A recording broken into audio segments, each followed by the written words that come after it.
आणि पंतप्रधान नरेंद्र मोदी यांनी भारतीय जवानांची भेट घेतलेली आहे। आदमपूर एअरबेसवरील जवानांची पंतप्रधान नरेंद्र मोदी यांनी भेट घेतली आहे आणि त्याचाच हा फोटो, त्याची दृश्य आपल्या स्क्रीनवर पाहायला मिळतात। ऑपरेशन सिंदूर नंतर पंतप्रधान नरेंद्र मोदी यांनी आपल्या भारतीय जवानांची भेट घेतलेली आहे आणि त्यावेळेचाच हा फोटो आपल्याला स्क्रीनवर पाहायला मिळतोय। पुन्हा एकदा जात आमचे प्रतिनिधी शिवाजी काळे आपल्या सोबत आहेत। शिवाजी, ऑपरेशन सिंदूर नंतर ही भेट बरीच महत्त्वाची मानली जाते आणि कसं मनोबल वाढवलं पंतप्रधान नरेंद्र मोदींनी या भारतीय सैनिकांचं? खऱ्या नेत्यांची हीच ओळख असते की संघर्षाच्या समयी आपल्या माणसांसोबत ठामपणे उभं राहणं।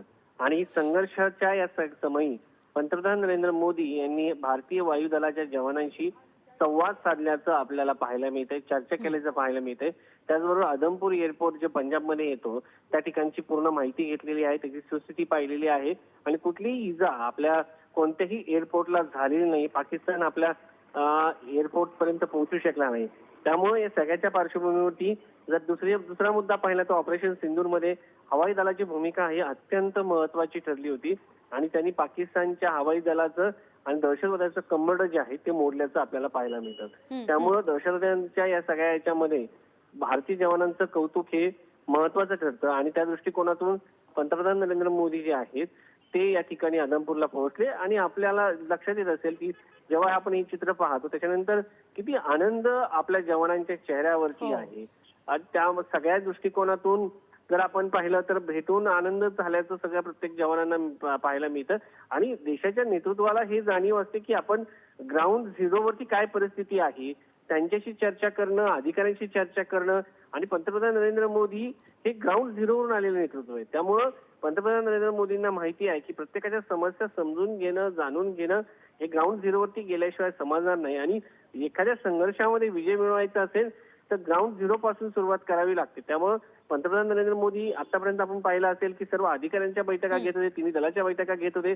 त्याचबरोबर आता ते त्याच वायुदल असो पार्श्वभूमीवर शिवाजी हा फोटो सगळं काही सांगून जातो। आणखी दोन बातम्यांचे अपडेट्स तुमच्याकडून घ्यायचं, तसेच जोडलेले राहा। जम्मू काश्मीरच्या शोपियानमध्ये चकमक झाली आणि या चकमकीमध्ये 3 दहशतवादी ठार झालेले आहेत। लष्कर ए तोयबाच्या दहशतवाद्यांचा खात्मा झालेला आहे। शोपियानमध्ये अजूनही चकमक सुरू आहे अशी सुद्धा माहिती आता समोर येते। शस्त्रसंधीनंतर काश्मीरमध्ये पहिलीच चकमक झालेली आहे। पुन्हा एकदा जर आमचे प्रतिनिधी शिवाजी यांच्याकडे। शिवाजी, आपण पाहतोय पहलगाम हल्ल्यानंतर आपण 9 दहशतवाद्यांचे तळ उद्ध्वस्त केले, बरेच दहशतवादी मारले गेले, मात्र अजूनही जम्मू काश्मीरच्या शोपियानमध्ये चकमक सुरू आहे आणि त्यामध्ये आणखी 3 दहशतवादी ठार झाल्याची प्राथमिक माहिती येते। अजूनही ही चकमक सुरू आहे का? सध्याची काय परिस्थिती आहे? सध्या चकमक जी आहे ती सुरू आहे आणि भारताने या अगोदर देखील सांगितलं होतं act of terror is act of war असं आपण भारताने म्हटलं होतं। त्याच्यानंतर हा दहशतवाद्यांच्या संदर्भात जी माहिती मिळाली ती गुप्तचर यंत्रणांना, त्यानंतर आपण ही कारवाई केल्याचं आपल्याला पाहायला मिळतंय आणि शोपियानमध्ये सकाळपासून ही चकमक सुरू आहे। त्यामध्ये दहशतवाद्यांचा खात्मा आपण केल्याचं समजतंय। साधारणपणे जी माहिती मिळते त्यानुसार लष्कर ए तोयबाचे 3 आता दहशतवादी जे आहे ते या ठिकाणी ठार झाल्याची माहिती मिळते।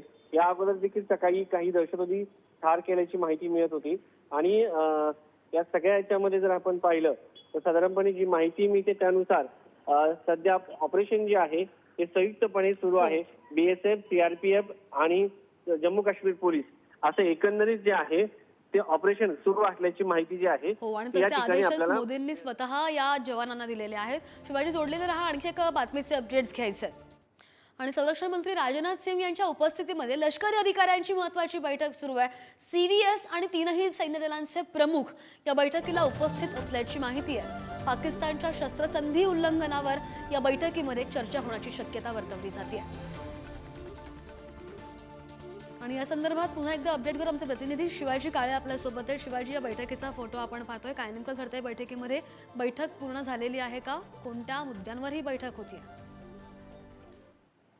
एक बैठकीमध्ये सगळ्यात महत्वाचं म्हणजे ज्या ऑपरेशन सिंदूर नंतर ज्या पद्धतीने आपण कारवाई केली होती त्यानंतर जे भारतीय क्षेत्रामध्ये खास करून सीमावर्ती भागामध्ये सर्वसामान्य लोकांवरती पाकिस्तानने हल्ले केले होते, त्यामध्ये अनेक लोकांचं नुकसान झालेलं आहे आणि तो भाग BSFच्या ताब्यात असतो। साधारणपणे एखाद्या सीमावर्ती देशाच्या सीमेच्या काही किलोमीटरचा भाग हा BSFच्या ताब्यात असतो, सेंट्रल गव्हर्नमेंटच्या ताब्यात असतो.